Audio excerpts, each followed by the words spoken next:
આજના આપણા વક્તા શ્રી બાબુભાઈ સુથાર, સાહિત્યનું એક સન્માનિત નામ, સર્જક, વિવેચક, ભાષા વિજ્ઞાની, સંપાદક અને અનુવાદક. કેટલાક શબ્દોમાં કહીએ તો આજીવન વિદ્યાર્થી, જબરા વાચક અને ફિલ્મના શોખીન. ધરોલી નામનું નાનું ગામ જે નકશા ઉપર શોધ્યું ન મળે, મહીસાગરના એક ખૂણે આવેલું આ ગામ, જેની એ વખતે વસ્તી ફક્ત 700 લોકોની, એમાં એમનો જન્મ.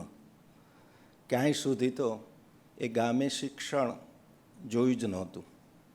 પિતા 2 ધોરણ પાસ અને માતા લગભગ નિરક્ષર. એવા કુટુંબમાં જન્મેલા બાબુભાઈએ શહેર પણ બહુ જ મોટી ઉંમરે જોયું. એની આપણને નવાઈ જ લાગે. એ પછી જે અભ્યાસ થયો એમનો, એ MA ગુજરાતી સુરેશ જોશીના સંપર્કમાં મુકાયા અને એમનું વિશ્વ બદલાયું. સાહિત્ય સાથે એમનો ઘનિષ્ઠ પરિચય થયો. એ જ યુનિવર્સિટીમાં ફરી MA ભાષા વિજ્ઞાન સાથે કર્યું અને આ વખતે એવા જ એક બીજા સમર્થ ભાષા શિક્ષક, ભાષા વિજ્ઞાની એ ભારતી મોદીના સંપર્કમાં આવ્યા અને એમને MA ભાષા વિજ્ઞાનમાં કર્યું. એ પછી PhDના નિમિત્તે ભાષા વિજ્ઞાનમાં PhD કરવા માટે યુનિવર્સિટી ઓફ પેન્સિલ્વેનિયામાં જવાનું થયું. ત્યાં વિશ્વખ્યાત એવા વિદ્વાન કાર્ડોના પાસે એમને PhD કર્યું. આરંભની કારકિર્દી પણ એવી જ રસપ્રદ. એ ટેલિફોન ઓપરેટર હતા ગોધરામાં અને પછી જુદી જુદી કોલેજોમાં એમને ભાષા સાહિત્યનું અધ્યાપન કર્યું. સૌથી પહેલાં આદિવાસી આર્ટ્સ એન્ડ કોમર્સ કોલેજ સંતરામપુરમાં ગુજરાતીના અધ્યાપક, જે કોલેજમાં મેં પણ ગુજરાતી ભણાવ્યું, ભરત મહેતાએ પણ ભણાવ્યું, એ જ કોલેજ આ. એ પછી થોડો સમય મણિબેન નાણાવટી કોલેજ વિલેપાર્લે મુંબઈમાં અને ત્યારબાદ ફરી ભાષા વિજ્ઞાનના અભ્યાસી તરીકે, અધ્યાપક તરીકે એવો આવ્યા વડોદરા અને ત્યાં એમને અધ્યાપન કાર્ય કર્યું. સાથે સાથે ગુજરાતી સામાયિકો જે હતા એ ઉપરાંત, જેને મીડિયા કહીએ, તે મીડિયાના સંપર્કમાં આવ્યા અને ગુજરાત સમાચાર નામના વર્તમાન સાથે સંકળાયા. ત્યાર પછી સંદેશમાં જોડાયા, સબ એડિટર થયા અને એમાં ચીફ એડિટર પણ થયા. MS યુનિવર્સિટી વડોદરામાં એ ભાષા વિજ્ઞાનના અભ્યાસી તરીકે એક નામ એમનું થતું ચાલ્યું અને પછી તો એમની મુખ્ય ડિસિપ્લિન જ ભાષા વિજ્ઞાનની એ થઈ ગઈ. અને આ ઉપરાંત આ કારકિર્દીના પડાવો પછી સાથે સાથે સર્જનાત્મકતા જે હતી એનામાં, કવિતા બહુ મોડેથી પ્રગટી છે પણ શરૂઆત કવિતાથી થઈ અને પુસ્તકો તો ઘણા પછીથી, પણ શરૂઆત જે થઈ તે 7 કાવ્ય સંગ્રહ એમની પાસેથી મળ્યા છે.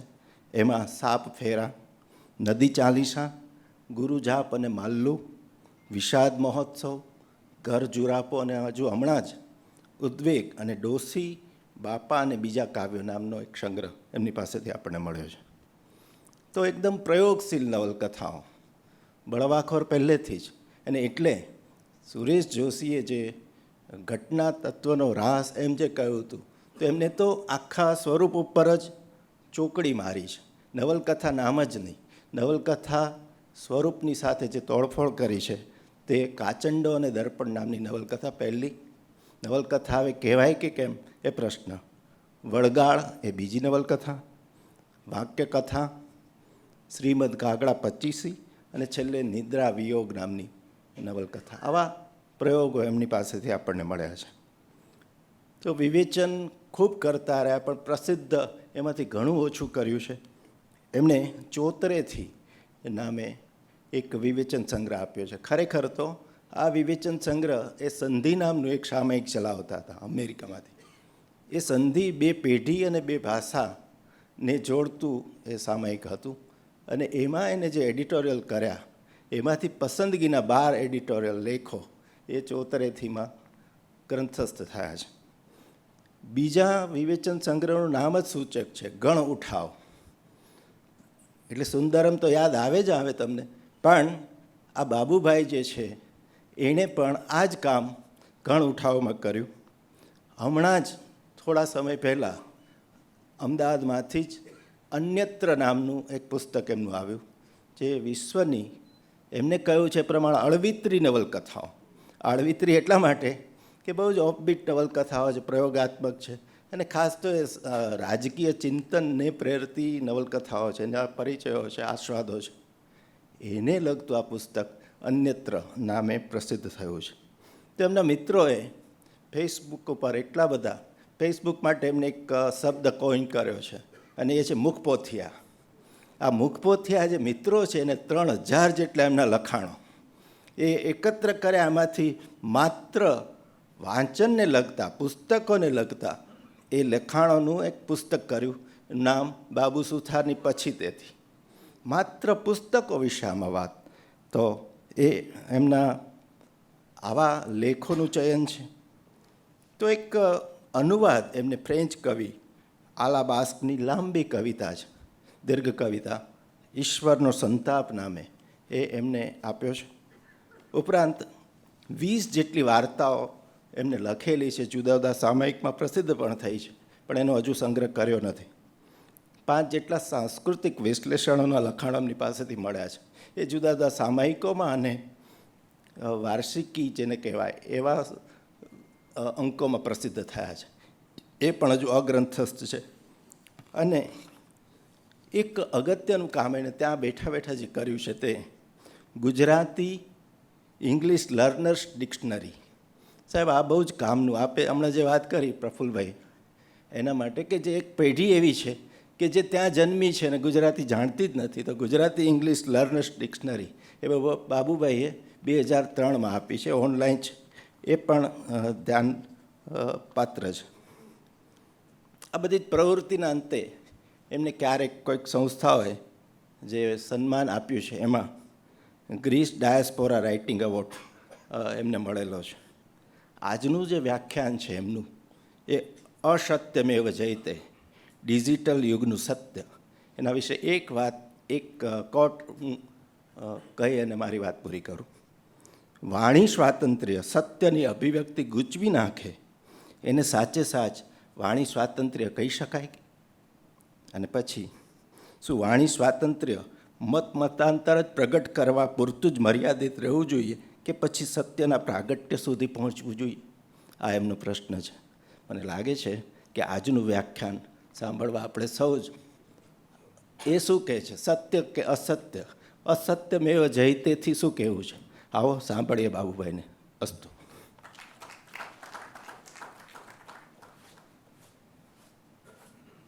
Thank you Ajay.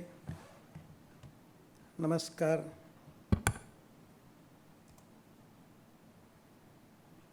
સૌ પહેલાં તો નિરંજન ભગત મેમોરિયલ ટ્રસ્ટનો ખૂબ ખૂબ આભાર મને અહીં બોલવાની તક આપવા બદલ. અને વડીલો અને મિત્રો, હું શરૂઆત કરીશ ઈસપની એક બોધકથાથી. એક નાનકડી બોધકથામાં એક પ્રવાસી રણમાંથી પસાર થઈ રહ્યો છે, અને એ વખતે એ જુએ છે તો એક સ્ત્રી એકલી અટુલી અને ખોવાયેલી ત્યાં રેતીના એક ડુવા પર બેઠેલી છે. એ પ્રવાસી સ્ત્રીને પૂછે છે, તું કોણ છે? અને સ્ત્રી કહે છે, હું સત્ય છું. પુરુષ પૂછે છે, તો તું જનમેદની છોડીને અહીં નિર્જન રણમાં કેમ આવીશ? અને સ્ત્રી કહે છે, એક જમાનામાં માણસો સત્ય બોલતા હતા ત્યારે મારું કંઈક મૂલ્ય હતું. હવે માણસો સત્ય નથી બોલતા, હવે એમને મારી જરૂર નથી, એટલે હું રણમાં રહેવા આવી છું. તો આ બોધકથા મને ઘણા બધા પ્રશ્નો થાય છે આમાં. સૌથી પહેલો પ્રશ્ન તો એ થાય કે આ સ્ત્રી એકલી જ જાણે છે કે નગરમાં જે લોકો વસે છે ત્યાં એ અસત્ય બોલે છે. બીજો કે પેલો જે માણસ છે એ માણસ પણ એ જાણે છે, પણ એ તો પ્રવાસી છે, કોને કશું કહેશે કે શું કહેશે આપણને ખબર નથી. મને એવું લાગે છે કે આપણે બધા એક એવા વિશ્વમાં જીવી રહ્યા છીએ જ્યાંથી સત્ય રણમાં ચાલ્યું ગયું છે. આપણે સત્ય વગરના થઈ ગયા છીએ. અલબત્ત પરંપરાગત અર્થમાં સત્યની નવી વ્યાખ્યા છે અત્યારે, પણ જે પરંપરાગત વ્યાખ્યા છે ને, હું એની વાત કરીશ આગળ, એ વ્યાખ્યાના અર્થમાં આપણે સત્ય વગરના થઈ રહ્યા છીએ અથવા થઈ ગયા છીએ. કેટલાક ફિલસૂફો આ પરિસ્થિતિને અનુસત્ય, પોસ્ટ ટ્રુથ તરીકે ઓળખાવે છે. આ પ્રકારના સત્યમાં, આ પ્રકારના જગતમાં અથવા તો અનુસત્યના સમયમાં સત્ય તર્ક પ્રમાણે કામ નથી કરતું, લાગણી પ્રમાણે કામ કરતું હોય છે. એટલે કોઈ પણ વિધાન સાચું છે કે ખોટું છે એ નક્કી કરવા માટે તર્કશાસ્ત્રની આપણે મદદ નથી લેતા, પણ લાગણીની મદદ લઈએ છીએ. મારી લાગણી કહે છે કે આ સાચું છે, બસ એ આપણે સાચું માનવાનું. અર્થાત એટલે કે કોઈ પણ વિધાન સાચું છે કે ખોટું છે નક્કી કરવું હોય તો લોજિકને બદલે, તર્કશાસ્ત્રને બદલે માણસો હવે ધીમે ધીમે લાગણી પર જાય છે. એમ કહે છે કે આ મારી ધાર્મિક લાગણી દુભાશે જો તમે મારી વાત નહીં સ્વીકારો તો. સમાજનો આખો વર્ગ એક એવો વર્ગ ઊભો થઈ રહ્યો છે કે જેમ કહે છે કે સત્ય અમારી લાગણી સાથે જોડાયેલું છે, અને એમ હોવાથી એ પ્રકારના સત્યનો આપણે વિરોધ કરી શકતા નથી. જો વિરોધ કરીએ તો ઘણીવાર લોકો કોર્ટમાં જાય અને કહે કે આનાથી તો મારી લાગણી દુભાઈ છે. ભલે તમે સત્યની તરફેણ કરી હોય તો પણ એ તરફેણથી સામેના પક્ષની લાગણી દુભાવી ના જોઈએ. તો આજના વ્યાખ્યાનમાં હું જે પ્રશ્ન પૂછવા માગું છું તે આ કે આ અનુસત્ય શું છે, પોસ્ટ ટ્રુથ, અથવા તો આપણે જે જમાનામાં જીવીએ છીએ એ જમાનામાં સત્યનું સ્વરૂપ કયા પ્રકારનું છે, અને શું પરંપરાગત સત્યમાં કોઈ પ્રકારની કટોકટી ઊભી થઈ છે ખરી, કોઈ ક્રાઇસિસ છે ખરી? જો હા, તો એ ક્રાઇસિસ કયા પ્રકારની છે અને કેમ ઊભી થઈ છે? મૂળે કોરિયન પણ અત્યારે જર્મનીમાં ભણાવતા એક ફિલસૂફ, એમનું નામ હાન છે, બોઈંગ છુલ હાન, પણ હું હાન જ કહીશ. એ આપણા જમાનાને ઓળખાવતા કહેશે કે આપણે હવે એક નવા જ પ્રકારના હતાશાવાદમાં જીવી રહ્યા છીએ, પણ આપણને એની ખબર નથી. આ બહુ રસ પડે એવી બાબત છે. જેમ કે સત્ય ચાલ્યું ગયું છે, પણ જ્યાંથી ચાલ્યું ગયું છે એ લોકોને ખબર નથી કે સત્ય ચાલ્યું ગયું છે. એ લોકો જે બોલે છે એને જ સત્ય માને છે, એમની લાગણી સાથે જોડાયેલું છે એટલે સત્ય માને છે. આ જે હતાશાવાદ છે, આન કહે છે, એના મૂળ કોઈ ધાર્મિક શ્રદ્ધામાં આવેલી કટોકટીમાં નથી પડ્યા. એટલે કે ધર્મમાં કટોકટી આવે અને એને કારણે હતાશા વ્યાપી જાય એવું પણ નથી. એટલું જ નહીં, જે પરંપરાગત મૂલ્યો છે એના હ્રાસમાં પણ એમાં પણ આ પ્રકારના હતાશાવાદના મૂળ પડેલા નથી. એક વર્ષો પૂર્વે 19મી સદીમાં જર્મન ફિલસૂફ નીત્શે પણ હતાશાવાદની વાત કરેલી. ત્યારે એના મનમાં જે હતું ત્યાં હતું કે મૂલ્યોનો નાશ થયો છે અથવા તો મૂલ્યોનું પતન થયું છે, માનવ મૂલ્યોનું. બીજું એમ પણ હતું કે ધર્મમાં પણ શ્રદ્ધા રાખવા જેવી નથી. એટલે એમણે એમ કહેલું કે ઈશ્વરનું મરણ થયું છે. જોકે એ જે પ્રસંગ છે એ પ્રસંગ આપણા ત્યાં જરા ખોટી રીતે ચગાવવામાં આવ્યો છે. નીત્શેનું જે પુસ્તક છે એમાં જરથોસ્ત જ્યારે પર્વત પરથી નીચે જઈ રહ્યા છે ત્યારે એક સંતને મળે છે, અને સંત પોતાની વાત કરે છે. પછી એ જાય છે ત્યારે પેલું પાત્ર બોલે છે કે બિચારા સંતને ખબર નથી કે ઈશ્વરનું તો ક્યારનું અવસાન થયું છે. એટલે એ આખો એનો પછી મિસઇન્ટરપ્રિટેશન ઘણું બધું થયું છે અને નીચેનું મિસઇન્ટરપ્રિટેશન આખા જગતમાં થયું છે. હિટલરે પણ કર્યું છે. એની બહેને પણ હિટલરને માફક આવે એ રીતે નીચેના પુસ્તકો એડિટ કરેલા છે શરૂઆતમાં. હવે જરા આખી ટેક્સ, સાચી ટેક્સ, ઓથેન્ટિક ટેક્સ રિસ્ટોર થઈ છે. પણ અત્યારના સમયમાં આપણે એમ કહી શકીએ એમ નથી કે ઈશ્વરનું અવસાન થયું છે. બરાબર, ત્યારે નિશ્ચય કહ્યું હોય. કેમ? કારણ કે હવે ઈશ્વર વર્ચ્યુઅલ વર્લ્ડમાં પણ છે, કેવળ એકચ્યુઅલ વર્લ્ડમાં જ નહીં, વર્ચ્યુઅલ વર્લ્ડમાં જ છે. અને આ વર્ચ્યુઅલ વર્લ્ડનું જે વર્ચ્યુઅલ જગત છે એ ઈશ્વર માટે કદાચ વધારે સલામત છે. ત્યાં કોઈ નિશ્ચય પાકી શકે એમ નથી. ઈશ્વર ડાઉનલોડ કરી શકાય એવા થઈ ગયા છે હવે. એટલું જ નહીં, અપલોડ પણ કરી શકાય અને એમને સર્ક્યુલેટ પણ કરી શકાય. હવે જે નવો અભ્યાસની એક આખી શિસ્ત ઊભી થઈ રહી છે તો એ છે ડિજિટલ રિલિજિયન. કે લોકો કઈ રીતે વર્ચ્યુઅલ વર્લ્ડમાં ધર્મની પ્રેક્ટિસ કરે છે. મારા એક વિદ્યાર્થીની આમ તો એમણે આના પર PhD કર્યું છે. એમણે એવો પ્રશ્ન પૂછ્યો છે કેટલાક કુટુંબોને કે તમે વર્ચ્યુઅલ વર્લ્ડમાં ઈશ્વરની પ્રતિમા જુઓ છો ત્યારે શું તમને એવું લાગે છે કે એ ખરેખર ઈશ્વર છે? તમે પગે કેમ લાગો છો? એવા આખી ઇથનોગ્રાફિક એનો સ્ટડી કરેલો છે. તો ડિજિટલ ટેકનોલોજીએ ઈશ્વરને લગભગ એમ કહી શકાય કે બારકોડમાં ફેરવી નાખ્યો છે. You scan it and it is just તમારી સામે આવીને ઊભો રહી જાય. એટલું જ નહીં, ડિજિટલ ટેકનોલોજીને કારણે એનલાઇટનમેન્ટ એની શક્યતાઓ પણ સાવ ઘટી ગઈ છે. અને એના વિશે ઘણા ફિલસૂફોએ લખેલું છે. હું બહુ લાંબી ચર્ચા નહીં કરું. હાને પણ એક સરસ લેખ લખ્યો છે કે કેમ એનલાઇટનમેન્ટનો વિચાર જે હતો આપણા ત્યાં પણ એ પ્રકારની વાત કરવામાં આવી છે. કારણ કે ડિજિટલ ટેકનોલોજીએ જે જ્ઞાન છે જ્ઞાનને માહિતીમાં રૂપાંતર કરી નાખ્યું છે.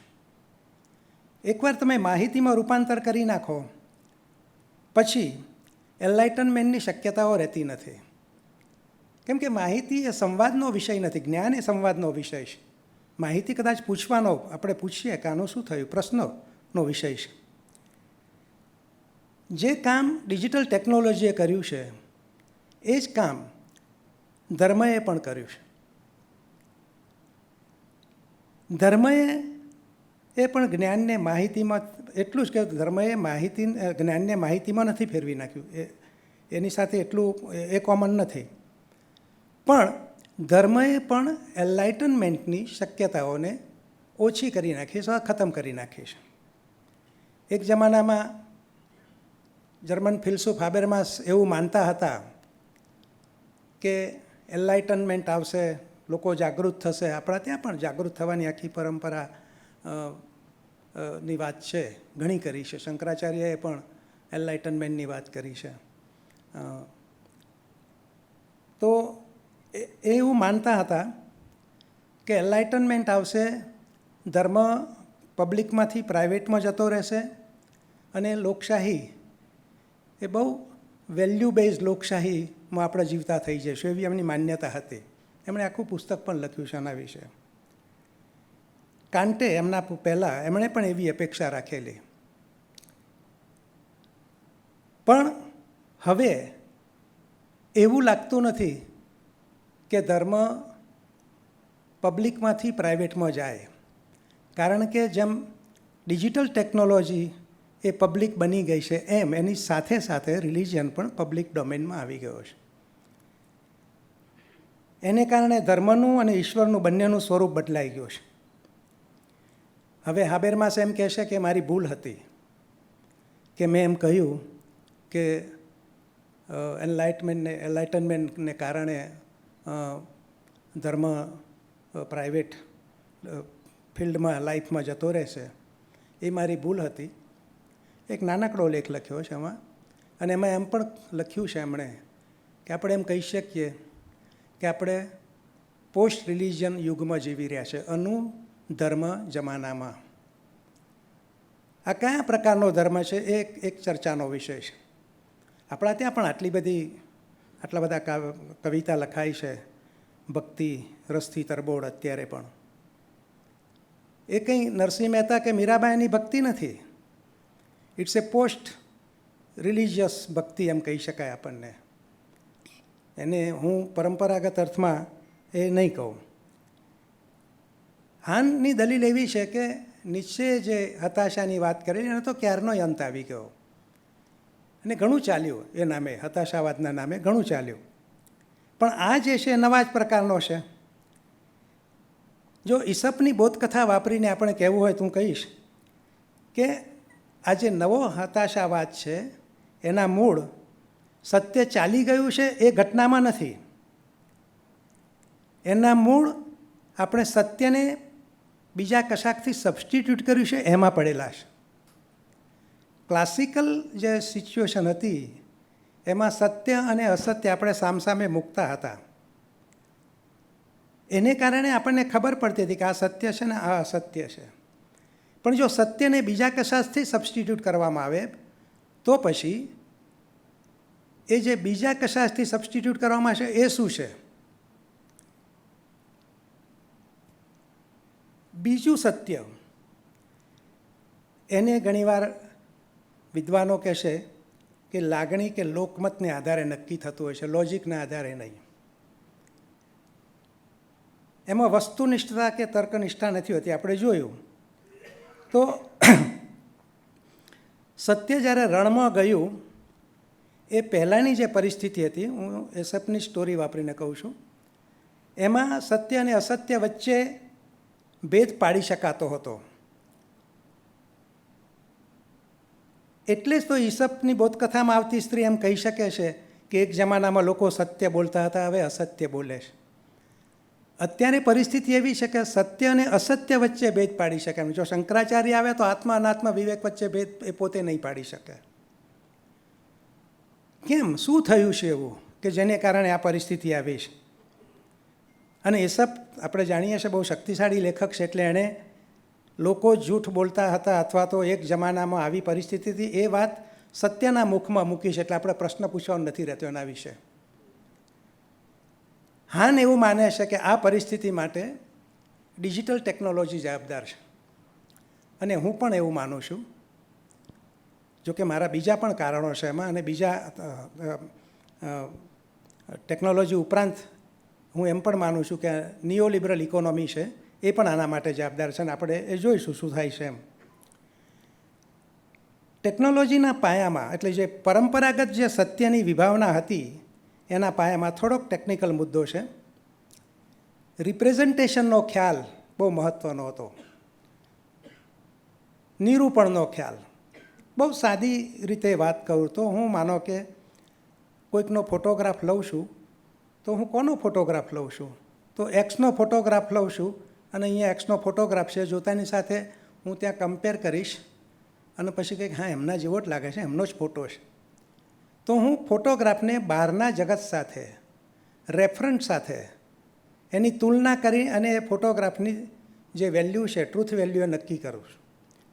એ જમાનામાં અત્યારે ફોટોગ્રાફી બદલાઈ ગઈ છે. We are coming to that point. એ જે બદલાઈ ગયું છે કઈ રીતે? તો જે રેફરન્ટ છે અત્યારે જે ફોટોગ્રાફી છે એ ફોટોગ્રાફી આપણે એડિટ કરી શકીએ છીએ. ફોટોગ્રાફ લીધા પછી જે લોકો, ઘણા લોકો કહેશે કે ગૂગલ ફોન ઉપર આપણે યુઝર્સ છે દે કેન એડિટ ફોટોગ્રાફ્સ. તો એડિટ કરી શકો છો, મતલબ કે તમે ફોટો લો છો, ટ્રુથ એમાં આવે છે, પણ પછી તમે કેટલુંક ટ્રુથ કાઢી શકો છો. સો ધ ફોટોગ્રાફ બિકમ્સ તમને ગમે એવો ફોટોગ્રાફ બની જતો હશે, નહીં કે જે છે એના જેવો. There is a difference between the two. જે છે એનો ફોટો લેવો તે, અને મને ગમે એવો ફોટો બનાવવો તે. આ ક્લાસિકલ ફોટો તે જે છે તેવો, અને મને ગમે છે એવો તે બનાવો તે પોસ્ટ ટ્રુથના જમાનાનો. અને આપણા જ આ જે કેવળ ફોટોગ્રાફ જ નહીં, હવે તો જીન પણ એડિટ કરી શકાય છે. આપણે કૃત્રિમ ગીટી પણ બનાવી શકીએ છીએ. હમણાં ચાઇનાએ કૃત્રિમ વાંદરો બનાવ્યો છે જેથી કરીને એના પર મેડિકલ પ્રયોગો કરી શકાય. એમની એક દલીલ એવી છે કે આમાં એથિકલ ઇસ્યુઝ બહુ ઓછા ઊભા થશે, કારણ કે આ તો વિજ્ઞાને બનાવેલો વાંદરો છે, કુદરતી રીતે જન્મેલો વાંદરો નથી. એક પાછા નવા પ્રશ્નો ઊભા કર્યા છે એને કારણે કે આને એથિકલી આપણને કેવા પ્રશ્નો થશે. તો ડિજિટલ ટેકનોલોજીને કારણે સમાજ આખો જોતજોતામાં ઇન્ફોર્મેશન સમાજ બની ગયો, માહિતી પ્રધાન, માહિતીમૂલક. આ વાત ઘણા ફિલસૂફોએ કહી છે, હાને કરી છે, માર્શલ મેકલુહાન, બોદ્રિયાર્ડ, કિટલર અને બીજા કેટલાય ફિલસૂફો છે, મીડિયા સાથે સંકળાયેલા છે, એમાંના લગભગ બધા જ ફિલસૂફોએ આ વાત કરી છે. અને આ ઇન્ફોર્મેશન સમાજમાં સત્યનું જે મૂલ્ય હતું તે નીચે ચાલ્યું ગયું, ઓછું થઈ ગયું અને માહિતી વધારે મહત્ત્વની બની ગઈ. એટલે જેની પાસે માહિતી એ વધારે સમૃદ્ધ, જેની પાસે જ્ઞાન છે સમૃદ્ધ છે, દેર ઇઝ નો ગેરંટી. પણ જો તમારી પાસે માહિતી છે, મને યાદ છે કે જ્યારે અમે સંધિ મેગેઝિન અમેરિકામાંથી કાઢતા હતા ત્યારે મેં એક ગુજરાતી ભાઈને કહ્યું કે તમારી પાસે સરનામા બહુ છે, તમે મને સરનામા આપો ને. તો કે પૈસા લાગે બાબુભાઈ. પછી મને ખ્યાલ આવ્યો કે હા, એડ્રેસીસ તો ઇન્ફોર્મેશન છે. અને એમણે એમ પણ કહ્યું હું તમને એડ્રેસીસ નહીં આપું, તમારે જે પત્ર લખવો છે મને આપો અને I will send it to them. So that is the way people cell information. તો હકીકતોનું સામ્રાજ્ય ગૂગલ પર પણ હકીકતો સિવાય બીજું કશું જ નથી. અને તમે પ્રયત્ન કરજો, ગૂગલને મૂંઝવી નાખે એવા પ્રશ્નો બહુ સિમ્પલ, સરળતાથી ગૂગલને મૂંઝવી શકાય. મેં ગૂગલના માણસોની હાજરીમાં જ મેં ગૂગલને પ્રશ્ન પૂછ્યો કે what is the name of Babu Suthar, અને ગૂગલ પાસે એનો કોઈ જવાબ નહોતો. કારણ કે ગૂગલ પોતે પોતાના વિશે વિચારી શકતું નથી. એવો જ પ્રશ્ન ચેટ જીપીટીને પણ પૂછેલો, અને ચેટ જીપીટીએ મને કહ્યું કે 2022 સુધીની મારી પાસે જે ઇન્ફોર્મેશન છે એ પ્રમાણે આ પ્રશ્નનો હું જવાબ આપી શકું એમ નથી, વગેરે વગેરે વગેરે. તો આ જે હકીકતોનું સામ્રાજ્ય છે એને આપણે બિલકુલ ટ્રુથનું સામ્રાજ્ય માની લીધું છે. આ જે હકીકતો છે એમાંની ઘણી બધી પાછી લોજિકલી કે ઇમ્પિરિકલી વેરીફાઈ કરી શકાય એવું નથી. એને કારણે ફેક ન્યૂઝ, ખોટા સમાચાર અસ્તિત્વમાં આવ્યા છે. સામાન્ય પણ ન કહેવાય એ પ્રકારના. હકીકત એ છે કે હવે રિયલ જે ફેક ન્યૂઝ છે એ રિયલ ન્યૂઝ બનવા લાગ્યા છે. હું તમને એક ઉદાહરણ આપું. વચ્ચે ફેસબુક પર હારારીને આધારે આર્ટિફિશિયલ ઇન્ટેલિજન્સ વિશે ચર્ચા ચાલતી હતી, અને એક એવો દાવો કરવામાં આવ્યો કે હારારીએ પાણીની અને ભર્તૃહરીનો ઉલ્લેખ કરીને એમ કહ્યું છે કે એ આપણા પહેલાં આર્ટિફિશિયલ ઇન્ટેલિજન્સના વિદ્વાનો હતા. એ લખાણમાં કોટેશન્સ પણ હતા, પુસ્તકનું નામ પણ હતું, પાન નંબર પણ હતા. એટલું જ નહીં, બિબ્લિયોગ્રાફી પણ હતી. જ્યારે બિબ્લિયોગ્રાફી જોઈ ત્યારે એમાં જેટલા ફિલસૂફો હતા એ બધા જ મેં વાંચેલા હતા. અને મને પ્રશ્ન થયો કે અરે, આ ફિલસૂફોએ આ બધું લખ્યું છે અને મેં વાંચ્યું નથી. એટલે મેં જે તે પોસ્ટ મૂકનારને કહ્યું કે આ પુસ્તકો મેં વાંચ્યા નથી, મને લાગે છે કે મેં મિસ કર્યા છે, તો તમે મને થોડીક એમની ઇન્ફોર્મેશન મોકલો. એમણે હોશે ઇન્ફોર્મેશન મોકલી. અને વેન આઈ ચેક્ડ ઇટ, એમાંનું એક પણ પુસ્તક કોઈ પણ પ્રકાશકે પબ્લિશ કર્યું નહોતું. આખી બિબ્લિયોગ્રાફી ફેક હતી. પછી હારારી વિશે મેં પૂછ્યું કે ભાઈ હારારી આ કયા પુસ્તકમાં કહ્યું છે. મને એનું નામ આપવામાં આવ્યું અને એમાં પાન નંબર આપેલા હતા. આખા પુસ્તકમાં હારારીએ ક્યાંય એવું કશું કહ્યું નહોતું. પણ બાય ધ ટાઈમ આઈ ટેલ હિમ કે આ ફેક છે, it already became A reality. કંઈ કેટલાય લોકોએ પાણીની અને ભર્તૃહરી બહુ મહાન છે એ હારારીના આધારે, આપણે તો જાણીએ છીએ કે મહાન છે બંને, પણ હારારીનો ઉલ્લેખ કરીને આપણને વારંવાર કહેવામાં આવ્યું કે જો આ મહાન છે. આવી જ બીજી ઘટના એમ કહેવામાં આવે કે ઋષિ અગસ્ત્યએ એક શ્લોક લખ્યો છે અને એ શ્લોકમાંથી આપણે વીજળી ઉત્પન્ન કરવાની આખી રીત બતાવી છે. અને બહુ સિસ્ટમેટિકલી લખાયેલું, આખું છંદમાં પરફેક્ટ અને બધું જ. પુસ્તકનું નામ પણ આપેલું સદનસીબે કે કમનસીબે બંને પુસ્તકો મેં વાંચેલા હતા હિન્દી ટ્રાન્સલેશનમાં. એટલે મેં એમને કહ્યું કે ભાઈ અગસ્ત્યના આ જે સૂત્ર છે એમાં તો એમણે રામની પૂજા કરવાની રીત બતાવી છે, એમાં ઇલેક્ટ્રિસિટીની વાત ક્યાંથી આવી? તો મને કહેવામાં આવ્યું કે ના ના, તો મેન્યુસ્ક્રિપ્ટમાં છે. મેં કે મેન્યુસ્ક્રિપ્ટ ક્યાં છે? તો કે ભોપાલની લાઇબ્રેરીમાં. કોઈ ટીવી પર આવી સિરિયલ એને એ બન્યો હશે એપિસોડ. મેં ભોપાલની કઈ લાઇબ્રેરીમાં?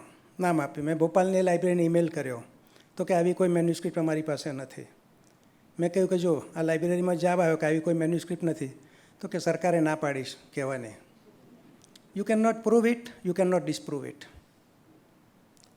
સો આ જે ટ્રુથ જે ઊભું કરવામાં આવે છે એ કયા પ્રકારનું છે? એક પોલિશ લેખક છે કોલાકોવસ્કીની ધ હમ્પ, ખૂંદ નામની એક વાર્તા છે, અને અહીંયા પરફેક્ટ બંધ બેસે છે. એક માણસ છે, એને ખૂંદ ઉગી નીકળી છે. એ ડાક્ટરો પાસે જાય છે. ડાક્ટરો કે આ પહેલો પ્રસંગ છે, આવું આ પૂર્વે કંઈ બન્યું નથી, અમે દવા શોધવાનો પ્રયત્ન કરીએ. એટલે ડાક્ટરો દવા શોધવાનો પ્રયત્ન કરે છે, અને બાય ધ ટાઈમ એ લોકો દવા શોધી કાઢે છે ત્યારે પેલી ખૂંદ એક ઇન્ડિવિડ્યુઅલ માણસ જેટલી મોટી બની જાય છે, અને એવો દાવો કરે છે કે હું રિયલ છું, પેલો જે સાચો છે તો ખોટો જ છે.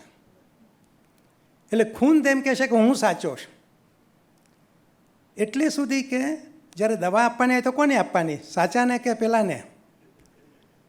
તો જે પેલો ખોટો હતો એ જોર જોરથી બૂમો પાડે, હું જ સાચો છું, હું ઓરિજિનલ છું, પેલો ખોટો છે. એની પત્નીને પૂછવા હોય તો પત્ની કે મને સમજાતું નથી, આ તો આમાં ખરેખર મારો પતિ કોણ છે મને ખ્યાલ નથી આવતો.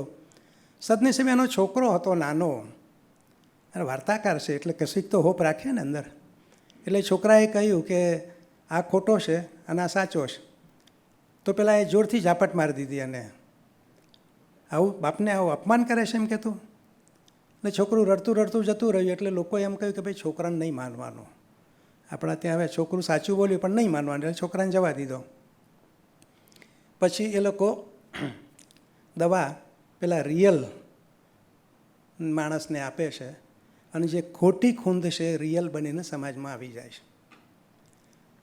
ત્યાર પછી આખા સમાજમાં બધા ખૂંદવાળા બનતા જાય છે, અને ધીમે ધીમે બધા જે રિયલ માણસો છે ઓછા થતા જાય છે, અને જે ફેક છે એ રિયલ તરીકે આવતા જાય છે. This is exactly what is happening in our society. આપણા સમયમાં આ પ્રકારનું બની રહ્યું છે કે જે ફેક છે એ રિયલ બનાવે છે. જેમ પેલો ફેક બૂમ બરાડા પાડે છે, આમ આપણા ટીવી ખોલો તમે ચર્ચાના, અને કેટલી બૂમ બરાડા પાડે છે બધા. એ બૂમ બરાડા it's a part of that fake. તમારે you want to prove fake as truth, તો બીજો કયો રસ્તો છે? ગાળાગાળી કરો, બૂમ બરાડા પાડો, મારવાની ધમકી આપો, રિસાઈ જાઓ. There is no logic at all, no logic. એટલે લોકો પાસે તર્ક ના હોય ત્યારે બૂમ બરાડા પાડે, જેમ પેલો ખૂંદ પાડતો હતો એમ. આને કહેશે કે આ આપણો જે સમાજ છે એમાં અત્યારે આપણે દુર્ગોષ્ઠીના સમાજમાં ખોટા ફેક ન્યૂઝ અને કાવતરા. એક આઈઆઈટીમાં ભણેલા, મુંબઈ આઈઆઈટીમાં ભણેલા, જેણે અમેરિકામાં ભણાવ્યું છે, જેણે મેક્સિકોમાં ભણાવ્યું છે, એવા મારા મિત્ર મને એમ કહેશે કે તાજમહાલમાં એક રૂમ છે, એ રૂમની અંદર બધું સત્ય છુપાયેલું છે, કે આ તાજમહાલ હકીકતમાં હિન્દુઓએ બનાવેલો છે, પણ આપણને એ રૂમમાં જવા દેવામાં આવતા નથી. મેં કહ્યું તું તો જીઓલોજીનો માણસ છે, હાર્ડકોર પ્રૂફ માગે, તો અહીંયા તે કયા પ્રૂફ માગ્યા છે? હું એમ નથી કહેતો કે આ ખોટું છે, હું એમ કહું છું કે આ એક દાવો છે, તો આ દાવો સાબિત કરવા માટે તે પ્રૂફ કયા પ્રકારના માગ્યા છે? તો કે પ્રૂફ માગવાની શું જરૂર છે? દેટ ઇઝ ધ સિચ્યુએશન, કે પ્રૂફ નહીં માગવા. કોણે કહ્યું છે? બાબુભાઈએ કહ્યું, સાચું છે, માની લો, સ્વીકારી લો. તો આ જે પરિસ્થિતિ આવી છે એમાં થયું છે શું? તો કે સત્ય અને વાસ્તવિકતા વચ્ચેની જે કડી છે, જોડતી કડી, એ તૂટી ગઈ છે. There is no link between the two. એને કારણે સત્યની પેલી જે સ્થિરતા હતી, સ્ટેબિલિટી હતી, એ જતી રહી છે. ભારતીય પરંપરામાં પણ આપણે સત્યને અવિચળ કહ્યું છે, કારણ કે જે સત્ય વારંવાર બદલાયા કરે એ સત્યનો આપણે સ્વીકાર નથી કરતા નોર્મલી. સ્ટેબિલિટી એ બહુ મહત્ત્વની વસ્તુ છે, પણ હવે સત્ય એ રીતે અવિચળ નથી રહ્યું એટલે સુધી કે આપણે એને મેરુ પર્વત સાથે સરખાવી ના શકીએ. ભલે મેરુ એક માઇથોલોજીકલ પર્વત છે તો પણ આપણે કહી શકીએ એમ નથી. અને બીજું કે અત્યારે જે સત્ય છે, જે પ્રકારનું પોસ્ટ ટ્રુથ અનુસત્ય, એના માટે કોઈ મેરુ આપણે શોધી શકીએ એમ નથી. આપણે કહી શકીએ એમ નથી કે આ સત્ય આ પ્રકારનું છે.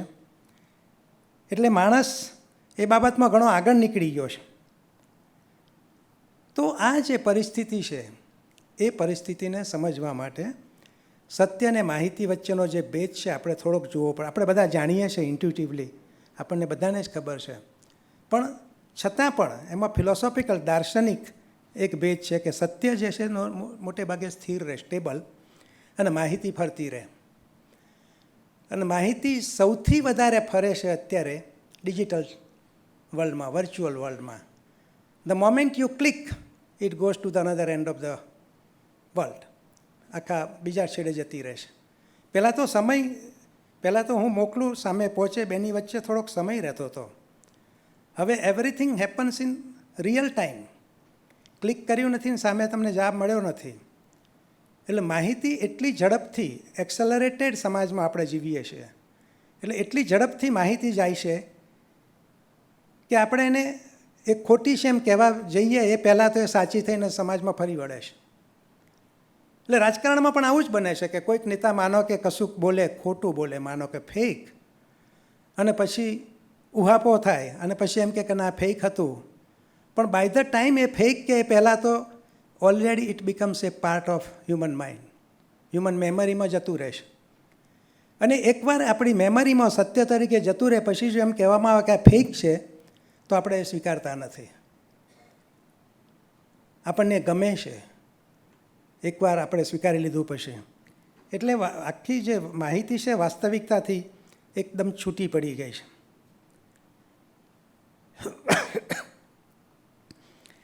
એટલે કે સત્ય, મેં જેમ આગળ કહ્યું તેમ આપણે જે વાત કરતા હતા રિપ્રેઝન્ટેશનનો ખ્યાલ, એ તર્કને વરેલું હતું કે કશુંક રિપ્રેઝન્ટ થાય છે કશાક માધ્યમમાં. જેમ કે સાહિત્યકાર કૃતિ લખે છે, તેના મનમાં એક ભાવ છે, એ ભાવને ભાષામાં મૂકે છે.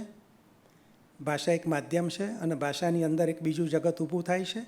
એ જે જગત અને સાહિત્યકારનું જગત, એ બેની વચ્ચે કશાક પ્રકારનો તાળો મળે છે. પછી એ તાળો કોઈ એમ કે રૂપાંતર છે, કોઈ એમ કે અનુકરણ છે, એ આપણો વિષય નથી, પણ બંનેની વચ્ચે કોઈક રિલેશનશીપ છે.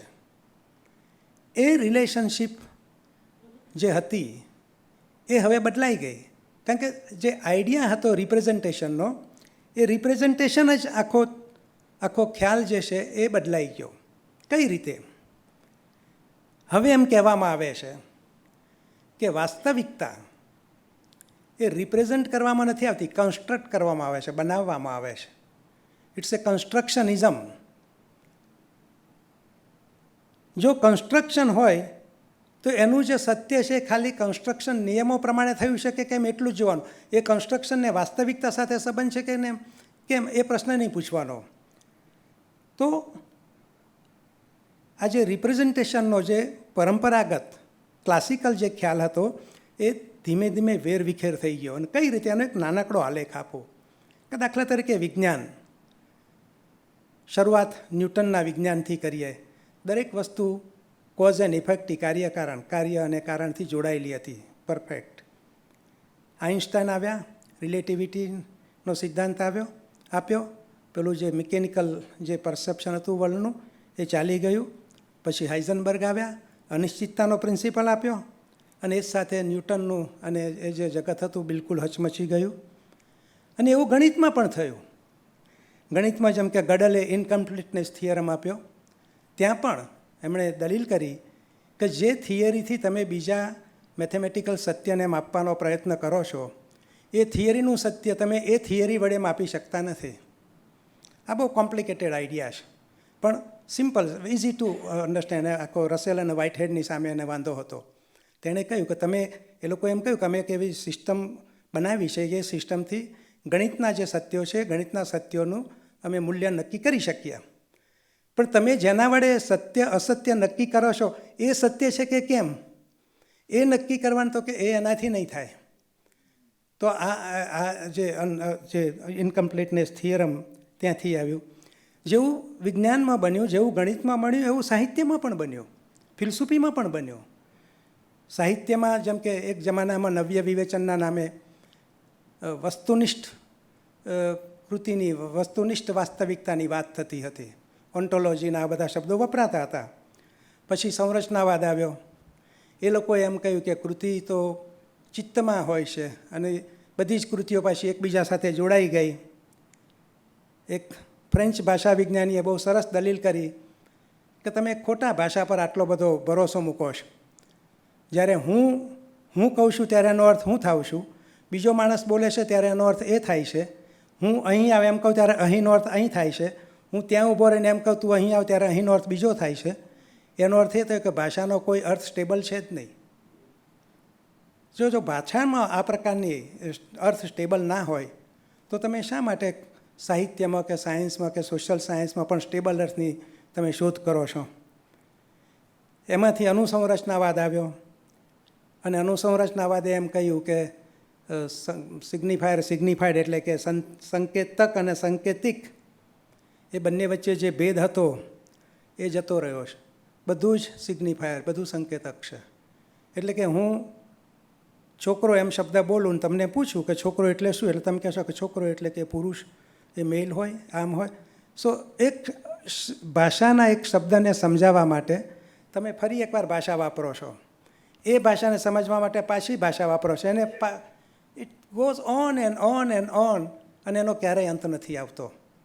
તો ચેઇન ઓફ સિગ્નિફાયર્સ હોય છે. એનો અર્થ એ થયો કે બહાર કશુંક પડેલું છે અને એનું આપણે રિપ્રેઝન્ટ કરીએ છીએ, એ આખો વિચાર જ જાણે કે અદૃશ્ય થઈ ગયો. એટલે એની સાથે ભાષાનો પણ જગત સાથેનો સંબંધ તૂટી ગયો. એટલે તમે જુઓ કે જે વિજ્ઞાનમાં થયું, ગણિતમાં થયું, સાયન્સમાં, આપણે સાહિત્યમાં થયું, ફિલસૂફીમાં થયું, સમાજ વિજ્ઞાનોમાં પણ આવું થયું. આ બધામાંથી અલ્ટિમેટલી આપણે એવા નિર્ણય પર આવ્યા કે સત્ય એ સંસ્કૃતિમૂલક હોય છે. એક્સ્ટ્રીમ ફોર્મ પછી એને આપણે લઈ ગયા કે દરેક સત્ય એ જે તે સંસ્કૃતિએ કન્સ્ટ્રક્ટ કરેલું હોય છે, રચેલું હોય છે. there is no truth that you can verify. આને ફિલોસોફીમાં કન્સ્ટ્રક્ટિવિઝમ કહે છે. તો એક જમાનામાં જે સત્ય સ્થળકાળ નિરપેક્ષ હતું, યુનિવર્સલ હતું, એ હવે એ ઐતિહાસિક વાત બની ગઈ. હવે જે મહિમા કરવામાં આવ્યો તે સ્થાનિક સત્યનો, અને સ્થાનિક સત્યને જ્યારે તમે એક્સ્ટ્રીમ પર લઈ જાઓ ત્યારે આપણે જે શરૂઆતમાં જોયું પોસ્ટ ટ્રુથની પરિસ્થિતિ, એ પરિસ્થિતિમાં આપણે આવીને ઊભા રહી જાય. કારણ કે કોઈ માણસ એમ કહેશે કે હું આમ માનું છું, આપણે કહીએ કે ના, લોજિકલી આ વાત સ્વીકાર્ય નથી. આ લોજિક તો તમારો યુનિવર્સલ વિષય છે. અમારી નાતમાં, અમારી જ્ઞાતિમાં આવું જ વિચારાય છે. આ અમારું સત્ય છે. મેં એક આપણા વિદ્વાનને કહ્યું કે તમે અનુસંરચનાવાદ સંજ્ઞા ખોટી રીતે વાપરો છો. તેમણે કહ્યું શું અમારું પોતાનું આધુનિકતા ના હોય? મેં કહું હોય, પણ આખા વિશ્વમાં જે સંજ્ઞા એક્સેપ્ટ થઈ ગઈ છે એના જ તમે જુદા પડો છો, ત્યારે તમારે સ્પષ્ટતા કરવી પડે કે તમે ક્યાં આગળ જુદા પડો છો અને કઈ રીતે જુદા પડો છો અને શા માટે જુદા પડો છો. You have to enter into a dialogue with them. બસ એકદમ ઝંડો ઊભો કરીને ન કહેવાય કે આમ છે એવું છે.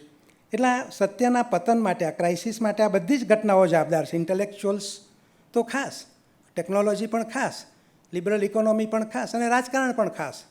આ ઘણું બધું અત્યારે કેટલાક ફિલસૂફો પાછું સત્યને ઘેર લાવવાના પ્રયત્નો કરે છે, રણમાંથી પાછું લઈ આવવાના. બાદિયો નામનો એક ફિલોસોફર છે ફ્રાન્સમાં, એ વર્ષોથી એમણે આ પ્રકારનું કામ શરૂ કર્યું છે અને અત્યારે he is known as a living પ્લેટો. અત્યારે જીવતો જાગતો પ્લેટો હોય એ રીતે લોકો એને માન આપે છે. પણ એનો કેટલે સુધી એણે ઘણું કામ કર્યું છે, તો અલગ ચર્ચાનો વિષય છે. પણ કેટલે સુધી એ બધી વાત સંસ્કૃતિમાં અને ઠેર ઠેર વિસ્તરશે એ આપણે જોવાનું રહ્યું. તેને નિશ્ચય તે જમાનામાં એમ સરસ વાત કરેલી. એણે કહેલું કે સત્ય અને અસત્ય વચ્ચે વિરોધાભાસ હોય, એ વિરોધાભાસને કારણે આપણને ઈચ્છા થાય છે કે સત્ય શું છે જાણવું જોઈએ. પણ જો વિરોધાભાસ જ ના હોય, સત્યની જગ્યાએ ઓલ્ટરનેટિવ ટ્રુથ, એક ટ્રુથને ટ્રમ્પ વારંવાર કહે છે કે આ અમારું ઓલ્ટરનેટિવ ટ્રુથ છે. અને કહેવાય છે કે વિશ્વના ઇતિહાસમાં સૌથી વધારે જૂઠું બોલનાર જો કોઈક પ્રેસિડેન્ટ હોય તો ટ્રમ્પ છે. એક વર્ષમાં કંઈ 3800 વાર, મારી પાસે આંકડો છે, એ જૂઠું બોલ્યા છે. અને દરેક વખત એમને કહેવામાં આવે છે આ જૂઠું, તો કે તમારું આ જૂઠ નથી, આ અમારું ઓલ્ટરનેટિવ ટ્રુથ છે. એટલે એમની વેબસાઇટ પણ ઓલ્ટર સમથિંગ નામની છે. એટલે અમારું વૈકલ્પિક સત્ય છે. હવે તમે શું કરી શકો? તો જે હું કહેવા માગું છું તે કે જ્યારે સત્ય અને અસત્ય વચ્ચેનો જે વિરોધાભાસ છે એ ધીમે ધીમે અદૃશ્ય થઈ જાય છે. વિજ્ઞાન સાહિત્યમાં આપણે જોયું તેમ, ત્યાર પછી આપણને અસત્ય જાણવાનો કે સત્ય શું છે કે અસત્ય શું છે જાણવાનું મન જ ન થાય. એટલે અનકન્ડિશનલ ટ્રુથ નિશ્ચય કહેલું કે જો બધા સ્વીકારે તો સમાજ જીવન શક્ય બને. પણ જો કન્ડિશનવાળા ટ્રુથ જો હોય તો પછી કયા પ્રકારનો નાના નાના ગ્રુપ બની જાય. કારણ કે અમારું આ સત્ય, તમારું આ સત્ય, પછી રાજકારણે કોનું સત્ય સાચવવું છે એનો સંઘર્ષ કરવાનો આવે. એટલે ફિલસૂફીમાં પણ અસત્ય બોલવા પર ઘણું લખાયું છે, આપણા ત્યાં પણ ઘણું છે. ભાષા વિજ્ઞાની સોસ્યુરે એમણે પણ વાત કરેલી કે ભાષા તો સંકેતોની વ્યવસ્થા છે અને સંકેત સિગ્નિફાઈડ વચ્ચેના સંબંધો યાદૃચ્છિક છે. અને હું વારંવાર કહું છું કે જો ભાષા યાદૃચ્છિક સંકેતોની વ્યવસ્થા ના હોત તો આપણે જૂઠું નહીં બોલી શકત. કારણ કે પછી ભાષા સીધી જ નેચર સાથે જોડાયેલી હોત.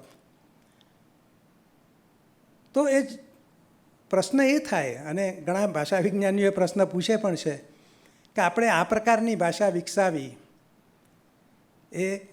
એના મૂળ આપણી જૂઠું બોલવાની ઈચ્છામાં તો નહીં પડેલા હોય. કારણ કે પક્ષીઓ એ રીતે નથી જૂઠું બોલી શકતા. એમની પણ ભાષા છે, મધમાખીની પણ ભાષા છે, માછલીઓની પણ ભાષા છે. એ પણ એમની પોતાની ભાષા વાપરે છે. એની ચોક્કસ એવી આપણા જેવી ભાષા નથી પણ છે, ઘણી પ્રોપર્ટીઝ કોમન પણ છે. પણ છતાં અસત્ય બોલવાનું આપણને વધારે ફાવે છે. એટલે એક દલીલ એવી પણ કરવામાં આવે છે કે આને કારણે તો આપણે અસત્ય બોલતા નહીં હોઈએ, અથવા તો અસત્ય બોલવું હતું એટલે તો આપણે આવી ભાષા ઊભી નહીં કરી હોય. તો શરૂઆતમાં જે આપણે ઈસપની પેલી બોધકથાની વાત કરી એમાં સત્ય વગરની માનવજાતની વાત આવે છે. એમાં માણસોને સત્યની જરૂર નથી. એ લોકો પોતાનું જીવન વૈકલ્પિક સત્યથી ચલાવી લે છે. આને નવ્ય હતાશાવાદ, ન્યૂ નિહિલિઝમ તરીકે ઓળખાવે છે. પણ એ કોના માટે છે? આ હતાશ કોણ થાય છે? જે સત્ય જાણે છે તે, અથવા જેને સત્યની ખેવના છે તે, કે જે વૈકલ્પિક સત્યના માં જીવ્યા કરે છે તે? તો જે વૈકલ્પિક સત્યમાં જીવે છે એ લોકોને કોઈ હતાશાની લાગણી થતી નથી. કારણ કે એમને તો જે કરવાનું છે એ થઈ જ જતું હોય છે.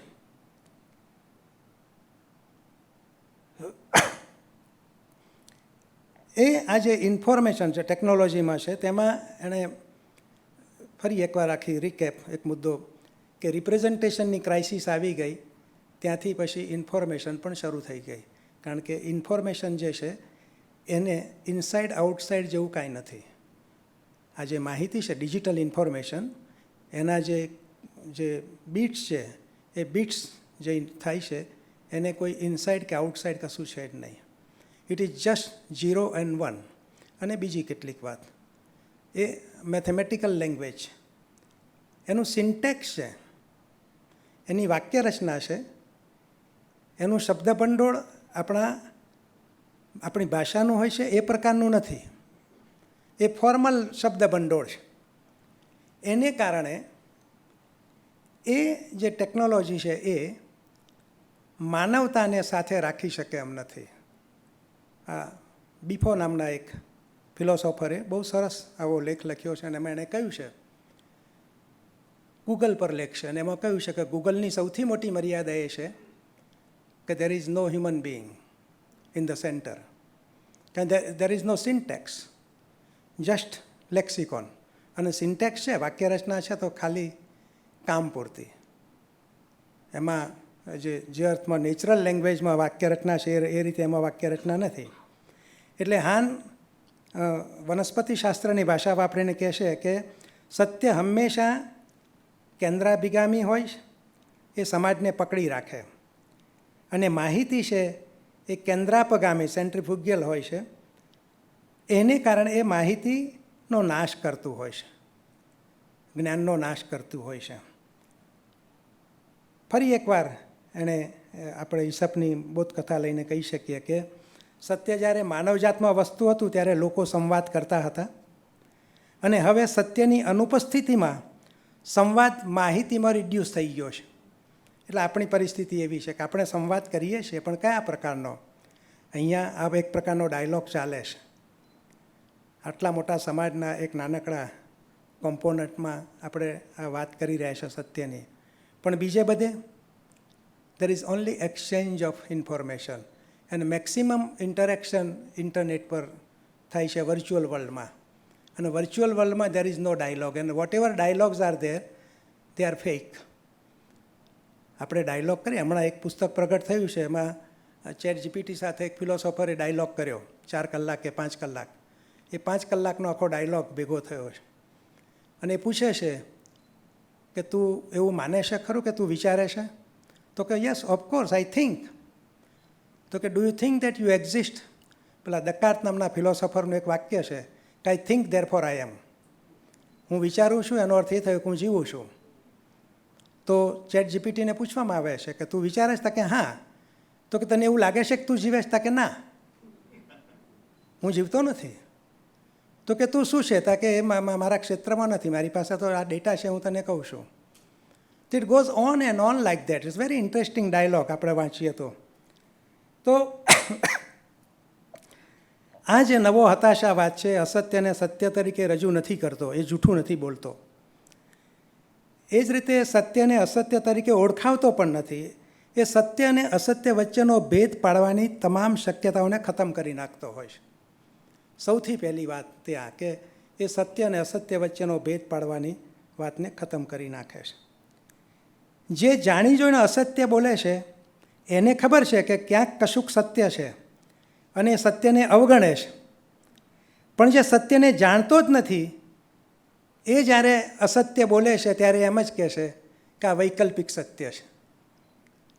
એટલે આખો સમાજ 2 ભાગમાં વહેંચાઈ રહ્યો છે ગ્રેજ્યુઅલી. અને એક ભાગ એવો છે કે જે સત્ય જાણે છે, વેરીફાઈ કરે છે, અને પછી કહે છે પણ આના વિશે બોલીને શું કરીશું, આપણને કોણ સાંભળશે.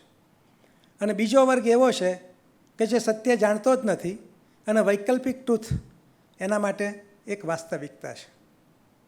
ધીમે ધીમે આ જે બીજો વર્ગ છે એ મોટો ને મોટો ને મોટો થતો રહ્યો છે.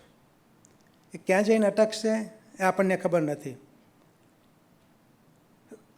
છેલ્લા કેટલાક વર્ષોથી આ જે ફેક ન્યૂઝ આવે છે, એ ફેક ન્યૂઝ વિશે પણ ઘણી ચર્ચા કરવામાં આવે છે, અને ત્યાં પુષ્કળ પુસ્તકો પ્રગટ થયા છે. એક જમાનામાં ખોટા સમાચાર પ્રગટ થતા ત્યારે લોકો ટીકા કરતા, સમાચાર પત્રમાં અને લખતા કાગળ કે આ તમારા સમાચાર ખોટા છે, કે આ ખોટું છે, કે તે ખોટું છે. હવે એવું નથી બનતું. હવે જો ફેક ન્યૂઝ રાષ્ટ્રીયતાવાદને ઉત્તેજન આપતા હોય તો એની સામે મોટાભાગના લોકોને વાંધો નથી હોતો.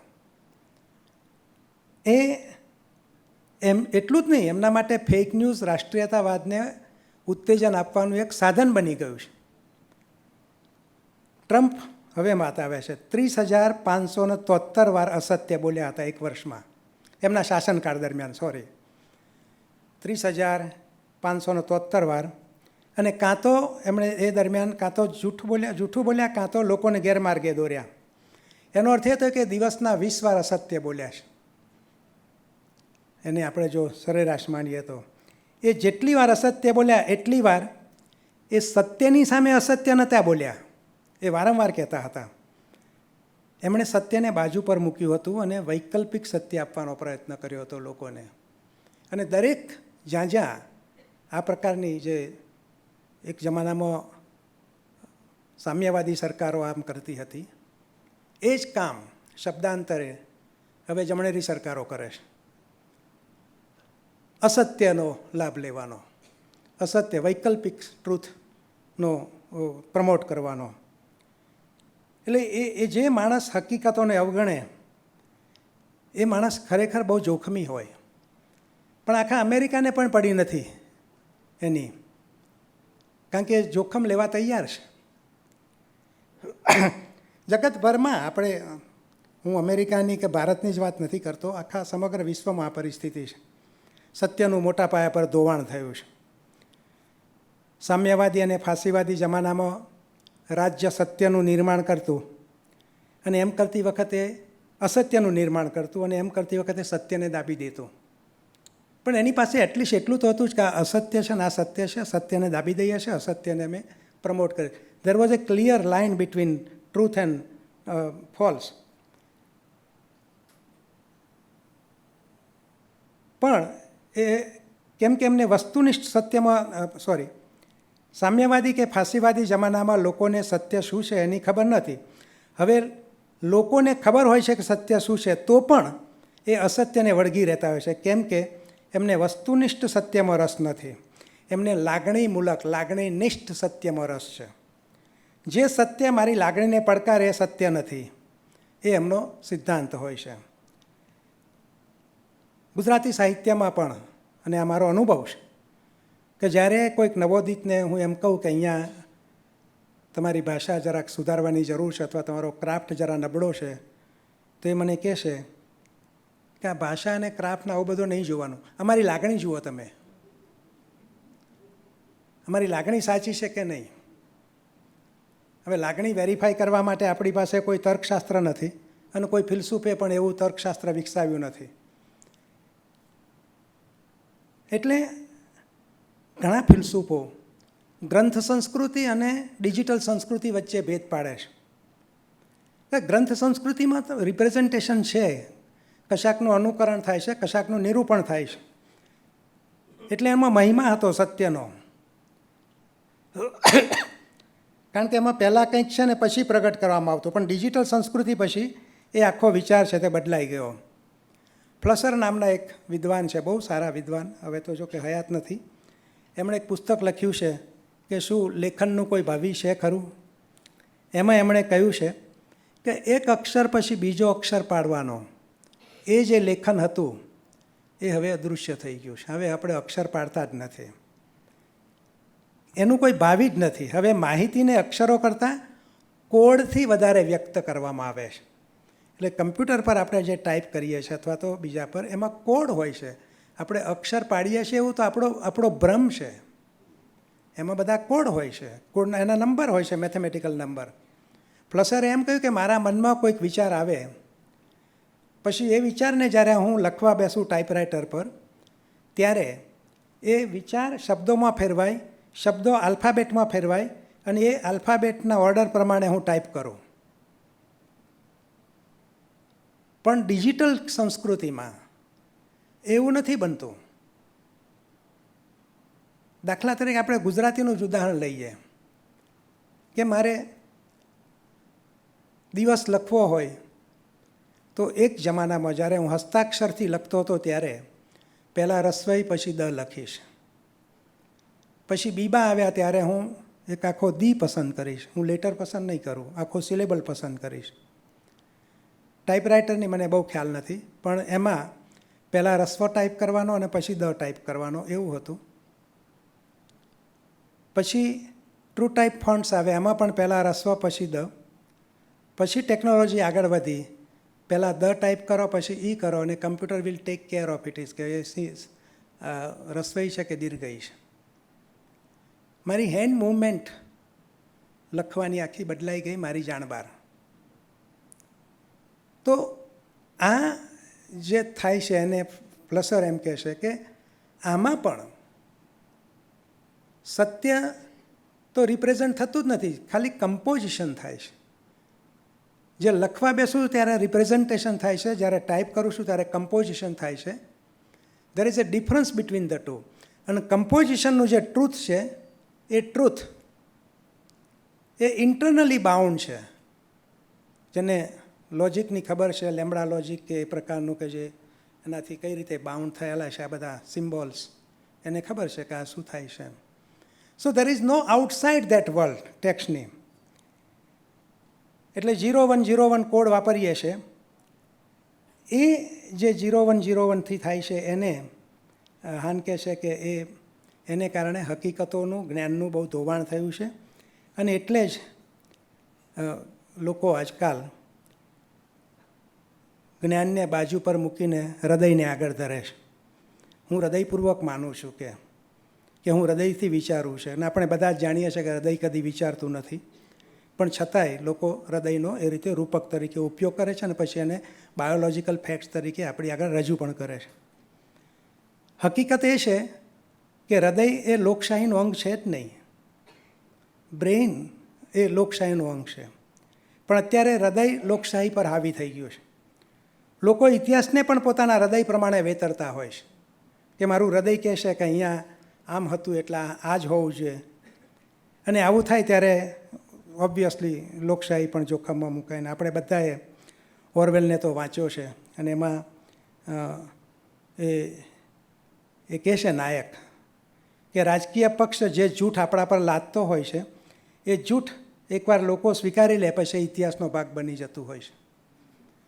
સવાલ એ છે કે ફેક ન્યૂઝના જમાનામાં અથવા તો આ પ્રકારના પોસ્ટ ટ્રુથના જમાનામાં જ્યારે વેરીફાઈ કરવાનો, જ્ઞાન વેરીફાઈ કરવાની કોઈ વ્યવસ્થા જ આપણી પાસે ના હોય, ત્યારે જે કંઈ કહેવામાં આવતું હોય ઇમોશન બેઝ, હૃદય બેઝ, કાર્ડિયોસેન્ટ્રિક ટ્રુથ, એ બધા ટ્રુથ અલ્ટિમેટલી હિસ્ટ્રી બની જવા તરફ જતા હોય છે. અને જ્યારે ઇતિહાસ બનવા તરફ જાય ત્યારે ચિંતા હું મારી નથી કરતો, હું મારા પછીની જે જનરેશન છે એની ચિંતા કરતો હોઉં છું કે એના હાથમાં શું આવશે. તો ઓરવેલમાં તો એણે મિનિસ્ટ્રી ઓફ ટ્રુથ નામનું એક ખાતું પણ ઊભું કરેલું, અને એ ખાતું પોર્નોગ્રાફીનું પણ નિર્માણ કરે. એ એટલા માટે પોર્નોગ્રાફીનું નિર્માણ કરે છે કે એને ખબર છે કે લોકો પોર્નોગ્રાફી જોતા થશે પછી રાજ્યની સામે બળવો નહીં કરે, એમને પેસિવ બનાવી દેવામાં આવશે. નિયો લિબરલ ઇકોનોમી એક જુદા જ પ્રકારની પોર્નોગ્રાફી ઊભી કરે છે. મેં એક ઠેકાણે લખ્યું તો ઘણાને નથી ગમ્યું, T20 is another form of pornography. હું બેસું છું, 4 કલાક જોઉં છું, 4 કલાકમાં રાહુલે અહીંયા 6 મારવા જેવી નથી એના વિશે હું ચર્ચા કરું છું, આવતીકાલે હું શું ખાઈશ એની હું ચિંતા નથી કરતો. ત્યારે તો મારી વિચાર કરવાની, હું જે પ્રશ્નોનો સામનો કરી રહ્યો છું, જે સમસ્યાઓનો સામનો કરી રહ્યો છું, જે સમસ્યાઓ માટે રાજ્ય જવાબદાર છે, એ સમસ્યાઓ માટે હું ન વિચારું એ માટેની એક વ્યવસ્થા આ રીતે ઊભી કરવામાં આવી છે કન્ઝ્યુમરિઝમથી. લોકોને બિઝી રાખો, પ્લેઝરમાં એમને આનંદ આપો. ધર્મ પણ બીકમ્સ આનંદનું સાધન. તો આનંદનું સાધન જો તમારી પાસે સરળતાથી ઉપલબ્ધ હોય તો તમે સમસ્યાઓ વિશે નહીં વિચારો, અને તમે બળવો કરવાની પણ પરિસ્થિતિ વિચારશો પણ નહીં, એટલે વિદ્રોહ નહીં થાય. આજકાલ બહુ મોટો મુદ્દો ચાલી રહ્યો છે કે એક ઇટાલિયન ફિલસૂફ નેગ્રી, હમણાં જ એમનું અવસાન થયું, એમણે એમ કહેલું, એમ્પાયર નામનું પુસ્તક છે એમનું, બહુ સરસ પુસ્તક છે. એમાં કહેલું એમણે કે આખા વિશ્વમાં જે નાના ગ્રુપ છે એન્ટી એસ્ટાબ્લિશમેન્ટવાળા, એ બધા ઇન્ટરનેટની મદદથી ભેગા થશે, બધા બળવો કરશે અને એમ્પાયરને ઉઠલાવી નાખશે.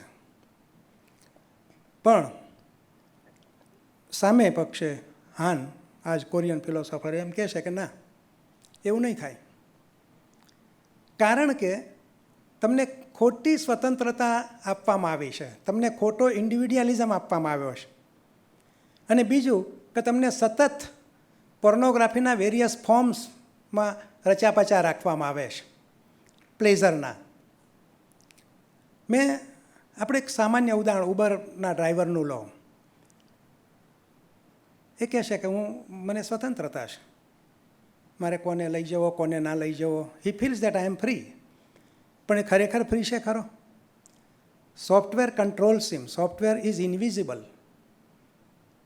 જે ઇનવિઝિબલ છે ઈશ્વર, આપણે એને 52ની બહાર મૂક્યો છે. આ જે છે એ 52ની બહાર નથી, પણ ક્યાંક વચ્ચે છે.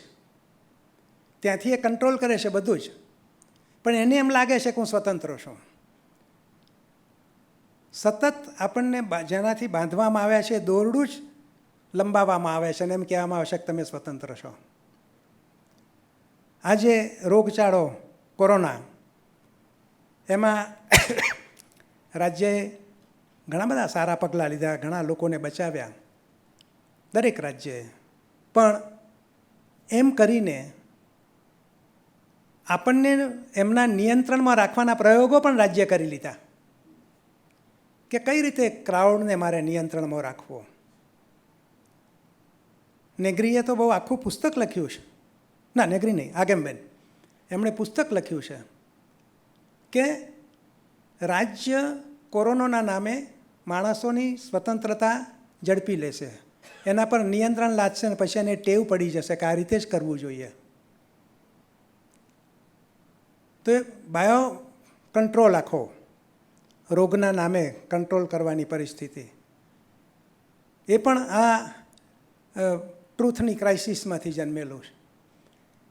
તો આ જે પ્લેઝર ભણી લોકોને લઈ જવામાં આવે છે, હું માનું છું કે ધર્મના ઘણા બધા સ્વરૂપો એ પ્લેઝરના સ્વરૂપો છે, એમાં ભક્તિ નથી. એ જ રીતે બીજા પણ ભાતના ખોરાક મળતા હોય આપણને, ભાતના મોલ્સ બનતા હોય, ભાતની ફિલ્મો બનતી હોય, આ બધા પ્લેઝરમાં મારી પાસે મારા વિશે વિચારવાનો કોઈ સમય જ નથી. એ સસ્પેન્ડ કરી નાખવામાં આવ્યો છે. તો જે એનાલોગ કલ્ચર હતું ત્યારે થોડોક રેફરન્ટનો મહિમા હતો, પણ એ રેફરન્ટ પણ અદૃશ્ય થઈ ગયું. અને રાજકારણમાં પણ એવું બન્યું છે. આપણે એવું કહેતા કે ફોટો છે તો એ તો પ્રતિનિધિ છે, આ નવલકથા છે તો આ સમાજને પ્રતિનિધિ બને છે. પણ આજે રાજકારણી એ મતદારોનો પ્રતિનિધિ નથી, એના પક્ષનો પ્રતિનિધિ છે. તેની આખી જે ભૂમિકા છે એ ભૂમિકા બદલાઈ ગઈ છે. અને આપણે જોતા નથી કે કઈ રીતે એની ભૂમિકા એ ભજવી રહ્યો છે. અને એના મૂળ પણ આ ફિલોસોફીમાં જ પડેલા છે. તે વખતે આપણા ત્યાં પણ નર્મદે મંડળી મળવાથી થતા લાભની વાત કરેલી. કેમ? કારણ કે તે વખતે રેફરન્ટ હતો, આપણે જે બોલતા હતા એનો એક સંદર્ભ હતો. હવે અત્યારે મંડળી મળવા તો શું લાભ થશે? કદાચ નહીં થાય. માર્ગારેટ ડ્યુરાની એક નવલકથામાં રાવજી પટેલે પણ એક કાવ્યમાં કહ્યું છે કે જોઉં તો બે જ મને કે લહ લહ ડોલે જતો ડાયરો. બે જ મનુષ્યો એક કમ્યુનિટી ઊભી કરે છે રાવજીમાં. માર્ગારેટ ડ્યુરાની નવલકથામાં બે મનુષ્યો, એક પુરુષ અને એક સ્ત્રી સાથે રહેશે છતાં પણ કમ્યુનિટી ઊભી નથી કરી શકતા. દે ફેલ ટુ ડુ ઇટ. પછી કેટલાક ફિલસૂફોએ આ નવલકથાના આધારે કેમ કમ્યુનિટી ફોર્મેશન અઘરું બનતું જાય છે એની વાત કરી છે. અને તે દરમિયાન સોશિયલ મીડિયા પાછું આવી જાય છે આપણે. સો વી સડનલી ફીલ કરે, વાહ, જો મારા કેટલા મિત્રો છે, 5000 મિત્રો છે, 4000 મિત્રો છે. But what kind of friends R they? કયા પ્રકારના મિત્રો છે? The very idea of friendship is change. અને આપણને એમ લાગે છે કે આ કમ્યુનિટી છે, પણ એ ખરેખર કયા પ્રકારની કમ્યુનિટી છે? સેકન્ડ લાઈફ નામની વેબસાઇટ પર તમે મેમ્બર બનો તો you can have a second life. તમે મોક્ષ મેળવ્યા વગર તમે તમારું બીજું જીવન ત્યાં જીવી શકો. તમે વર્ચ્યુઅલ બાબુ સુથાર હું ઊભો કરી શકું, એ બાબુ સુથારને હું કોઈ ક્લાસમાં મોકલી શકું, થિયેટરમાં મોકલી શકું, રેસ્ટોરન્ટમાં મોકલી શકું, ત્યાં રેસ્ટોરન્ટમાં પૈસા આપું, ત્યાં ખાવું, બેઠો બેઠો બધું જ હું એની પાસે કરાવડાવું. હું ખાલી ક્લિક કરીને બધું કરી શકું છું. એટલે આપણી એક ઈચ્છા હતી અંદરથી કે the other of my self એને થોડીક ફ્રીડમ હોય, પણ એ ફ્રીડમ નથી. It's also control by digital logic. એનું જે લોજિક છે એનાથી કંટ્રોલ કરેલું છે. એટલે જે જ્ઞાન છે એ જ્ઞાન આપણને એક પ્રકારનું ઓરિએન્ટેશન પૂરું પાડે છે, આપણને જગતને જોવા માટેની એક દૃષ્ટિ પૂરી પાડે છે કે મારે ક્યાં ઊભા રહીને જગત જોવું જોઈએ. માહિતી એ પ્રકારની કોઈ ઓરિએન્ટેશન પૂરું પાડતું નથી. તો જે કામ રિપ્રેઝન્ટેશનમાં જે ક્રાઇસિસ આવી ડિજિટલ કલ્ચરને કારણે, એવી જ એક ક્રાઇસિસ નિયોલિબરલ ઇકોનોમીને કારણે પણ આવી. નિયોલિબરલ ઇકોનોમીના આરંભમાં કેન્સ જેવા અર્થશાસ્ત્રી એમ કહેલું કે આ પ્રકારના અર્થતંત્રને કારણે એક દિવસ એવો આવશે કે આપણે બધા 4 દિવસ કામ કરીશું અને 3 દિવસ દરિયાકાંઠે ફરવા જઈશું. આપણામાંના કેટલા 3 દિવસ દરિયાકાંઠે જઈ શકે છે? લોકો પાસે જે સમય બચે છે એમાંથી અડધો તો મંદિરમાં જતો રહેતો હોય છે. 24/7 નામના એક પુસ્તકમાં લેખકે કહ્યું છે કે આપણી પાસે સમય જ નથી. એક ફિલ્મમાં મને યાદ નથી આવતું કમનસીબે, એમાં પતિ એની પત્નીને કહેશે કે આજે આપણે સાથે સુવાનું છે જુદા, તો પેલી ટાઈમ ટેબલમાં જોઈને કહેશે કે આજે આ વાર થયો છે, આપણે આજે નહીં, આપણો વાર પ્રમાણે. So life love is also goes according to time table. આ પ્રકારની પરિસ્થિતિ આ નિયોલિબરલ ઇકોનોમીને કારણે આવી છે. એને કારણે શું થયું છે, જે મૂલ્ય છે એ મૂલ્યનું કિંમતમાં રૂપાંતર થયું છે. જે વસ્તુ જેનું કિંમતમાં રૂપાંતર ન કરી શકાય એ વસ્તુ નિરર્થક બનવા માંડી છે. એટલે મારા ઘરે કોઈ આવે અને 25-30 હજાર પુસ્તકો જોઈ અને મને પૂછે કાન તમે મર્યા પછી શું કરશો, એનું શું એનો અર્થ શું છે, હું એને સમજાવી નથી શકતો. પણ જો એને એમ કહું કે આ બધા પુસ્તકો ભેગા કરીને જ કરીએ ને તો લગભગ $80,000 થાય તો એ બહુ ખુશ થઈ જાય છે. $80,000 પુસ્તકો? કારણ કે મૂલ્ય નહીં સમજે, એ પ્રાઇસ સમજશે. મૂલ્યનું પ્રાઇસમાં રૂપાંતર કરવાનું એક આખી મશીનરી એ આ નિયોલિબરલ ઇકોનોમીએ ઊભી કરી છે. ક્યારેક મૂલ્યોની વાત કરવા દેશે પણ ગરજુરાપાના ભાગરૂપે લોકોને થોડુંક એમ કે આપીએ થોડીક તક, તમે પણ વાત કરો જ ગરજુરાપાની. ક્યારેક રાષ્ટ્રીયવાદને પ્રમોટ કરવા માટે આપણે મૂલ્યોની વાત કરીએ છીએ, જે અત્યારે ધાર્મિક મૂલ્યો, રાષ્ટ્રના મૂલ્યો, એ બધા કોઈક ને કોઈક રાજકીય પક્ષના ઉદ્ધાર માટે કરતા હોઈએ છીએ. ટેકનોલોજીમાં તો આપણને ખબર છે ને, ઘણા બધા ફિલસૂફોએ કહ્યું છે કે આપણે બધા અનપેઇડ સર્વન્ટ ઓફ ગૂગલ છીએ. કારણ કે આપણે લખીએ છીએ એની પાસે માહિતી જાય છે, એ માહિતીને સારવીને એમાંથી જે કંઈ મશીન લર્નિંગ માટે સાહેબ ત્યાં બેઠા છે, એમને બધો ખ્યાલ છે કે એ કઈ રીતે કામ કરે છે. સો વી આર અનપેઇડ સર્વન્ટ. અને આ એક જે વાત કરવાની હતી તે રહી ગયેલી કે કોરોનાના કારણે આપણા ઘરમાં આપણે ઓફિસો બનાવી, એટલે ઓફિસની જે સ્પેસ હતી કોન્ક્રીટ, એ પણ એબ્સ્ટ્રેક્ટ સ્પેસમાં ફેરવાઈ ગઈ. It became A virtual space. એટલે આપણા ઘરમાં ઓફિસ આવી કે આપણને એમ લાગ્યું જો હું ઘરમાં બેસીને કામ કરું છું મારે કેટલો આરામ છે. ફેક હેપીનેસ, બનાવટી સુખ આપણને આપવામાં આવ્યું ને આપણે એને સાચું માનીને પાછા જીવવા પણ લાગ્યા. તો આ પરિસ્થિતિ અત્યારે બેન્કોની જાહેરાતોમાં આવે કે તમે તમારા એકાઉન્ટના તમારું એકાઉન્ટ તમારા નિયંત્રણમાં, એમને માણસો રાખવા ના પડે, એમનું કામ આપણે કરીએ છીએ અને એના માટે એ લોકો આપણી પાસેથી પૈસા લે છે, ફી લે છે. ગોદારે એમ કહેલું કે હું તો એમ માનું છું કે સરકારે ટીવી જોવાના લોકોને પૈસા આપવા જોઈએ, કારણ કે જાહેરાતો જુએ છે. એટલે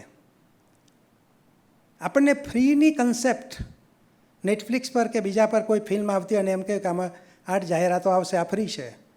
આપણને એમ આપણે કહીએ છીએ કે આ ફ્રી છે, પણ 8 જાહેરાતોથી આપણા ન્યુરોન્સમાં જે પ્રોબ્લેમ્સ ઊભા થાય છે એના પૈસા આપણે નેટફ્લિક્સ પાસે કે બીજા કોઈની પાસે માગતા નથી. એ જે ડિસ્ટર્બન્સ ઊભો થાય છે એને કારણે લાંબા ગાળે જે કંઈ નુકસાન થાય છે, we R never paid for that. તો એ આપણને એક ઇન્સ્ટ્રુમેન્ટ બનાવી દે છે અને જ્યારે કશુંક ઇન્સ્ટ્રુમેન્ટ બને ત્યારે એને એક્સપ્લોઇટ કરવાનું કામ બહુ સહેલું બની જાય. એટલે નવ્યમ આ જે અર્થતંત્ર છે એમાં એક્સપ્લોઇટેશન કરવાની રીત બહુ સિસ્ટમનો એક ભાગ બની ગઈ છે. એટલે આપણને ખબર જ નથી પડતી કે આઈ એમ બિંગ એક્સપ્લોઇટેડ. આપણને એમ જ લાગે કે આ બરાબર છે. જેમ બિલાડી ઉંદરને મારે ત્યારે આમ પાઉન્સ કરે, પછી ફૂંક મારે, પાછી મારે, જેમ ઉંદર આપણને કરડે ત્યારે પણ એમ કરે, ફૂંક મારતો જાય ને કરડતો જાય, આપણને ખબર ન પડે. તો આ જે અર્થતંત્ર છે નવું, એ આ રીતે કરી રહ્યું છે. અને બંને મૂળ વસ્તુને તો અવગણે જ છે. એટલે કાવ્યમાં પણ, અને સદનસીબે કેટલાક ફિલસૂફો આ બાબતે બહુ ચિંતિત છે કે કવિતા પણ જો પીઝા સ્લાઇસની સાથે સ્પર્ધા કરવા માંડશે તો શું કરીશું આપણે? અત્યારે એવું જ છે. ફેસબુક પર આવતી ઘણી બધી કવિતાઓ તમે વાંચો ને વાંચતાની સાથે ડાયજેસ્ટ થઈ જાય, તમારે ડિક્શનરી પણ જોવી ના પડે. અર્થ વિલંબન નામનો કોઈ વસ્તુ જ નથી રહ્યું ત્યાં. એસ્થેટિક્સ બિગિન્સ વિથ અર્થ વિલંબન. પણ હવે એ નહીં, તરત જ સમજાઈ જવું છે, ઇન્સ્ટન્ટલી. હું જ્યાં પણ ગયો ત્યાં મને એવું કહેવામાં આવ્યું છે કે સાહેબ 2 કામ કરજો, બને ત્યાં સુધી સરકાર વિરુદ્ધમાં ન બોલતા, અને બીજું કે બધાને સમજાય એવું બોલજો. આ કોગ્નિટિવ ડિક્લાઇન જે છે એ શાને કારણે છે? એ કંઈ આપણે સામે ચડીને આપણે ઊભું નથી કર્યું. We are victim of technology and this neoliberal economy. એની સામે આપણે રેઝિસ્ટ નહીં કર્યું એટલે આ ડિક્લાઇન થયું છે. આપણે શરણે થઈ ગયા એટલે ડિક્લાઇન થયું છે. પરિસ્થિતિ આવી છે કે જેનો ઉપભોગ ન કરી શકાય એ જાણે કે અસ્તિત્વમાં છે જ નહીં. એટલે ઈશ્વર પણ ઉપભોગનો સાધન, એ હું ભક્તિનું સાધન આપણે માનતા હતા, પ્રાર્થનાનો નહીં. તમે વિચારજો, અત્યારે જે રીતે ધર્મની પ્રેક્ટિસ થઈ રહી છે એમાં ઈશ્વર ઉપભોગનું સાધન છે. માર્કેટમાં વેચાય છે, આપણે લાવીએ છીએ, ખરીદીએ છીએ, વી એન્જોય.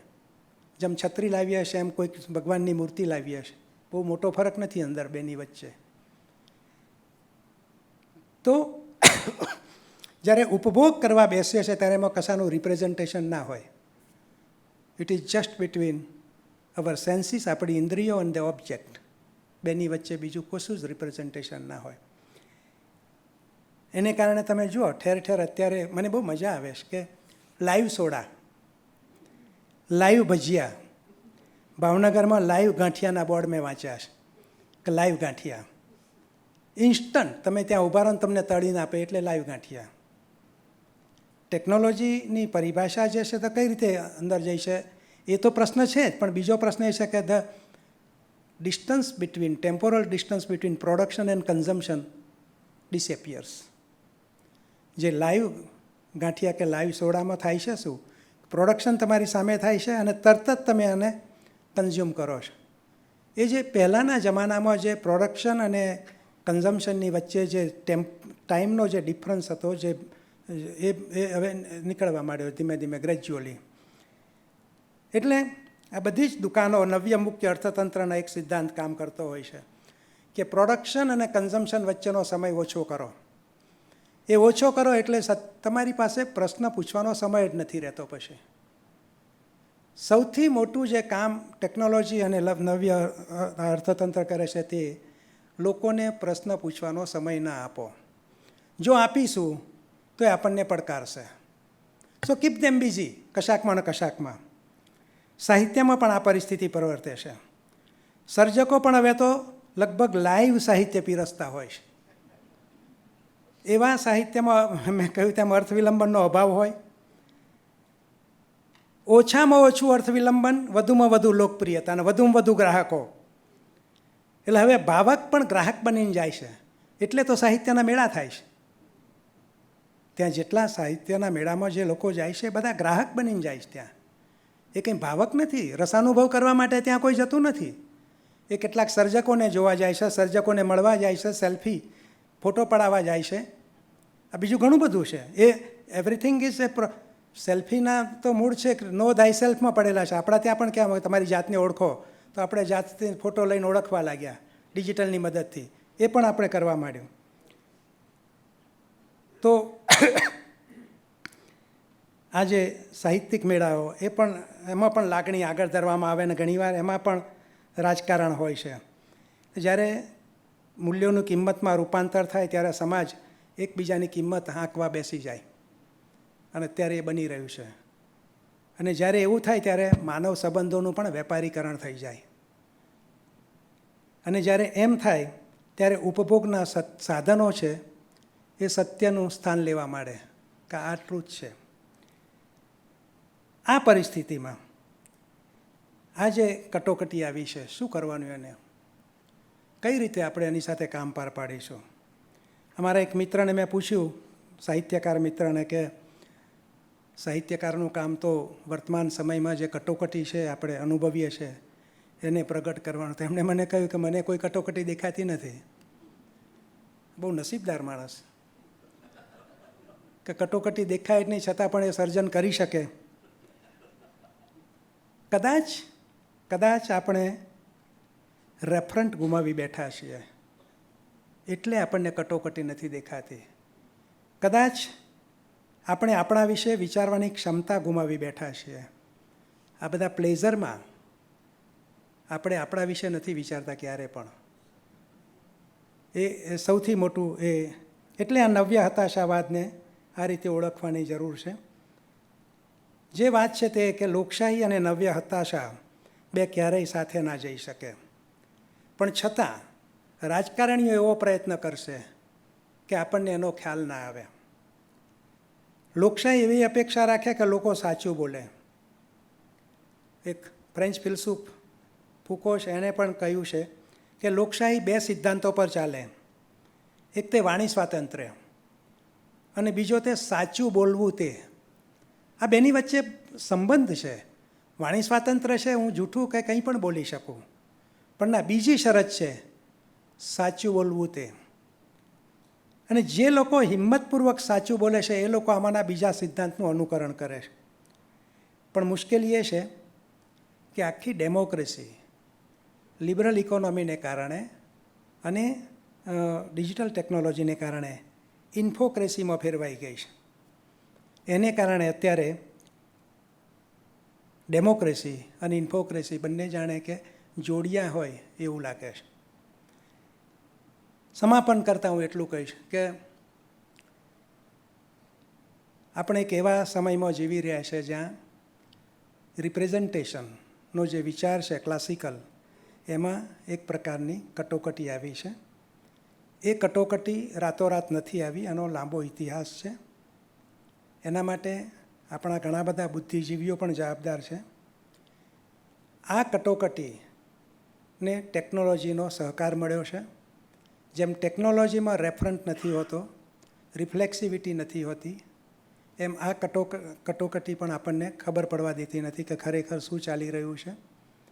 એમાં લિબરલ ઇકોનોમીએ પણ મહત્ત્વનો ભાગ ભજવ્યો છે અને રાજકારણીઓ આ બંને પરિસ્થિતિનો પોતાના હિતમાં લાભ લઈ રહ્યા છે. એ સંજોગોમાં આપણે શું કરવું જોઈએ એ એક ચર્ચાનો વિષય છે. Thank you.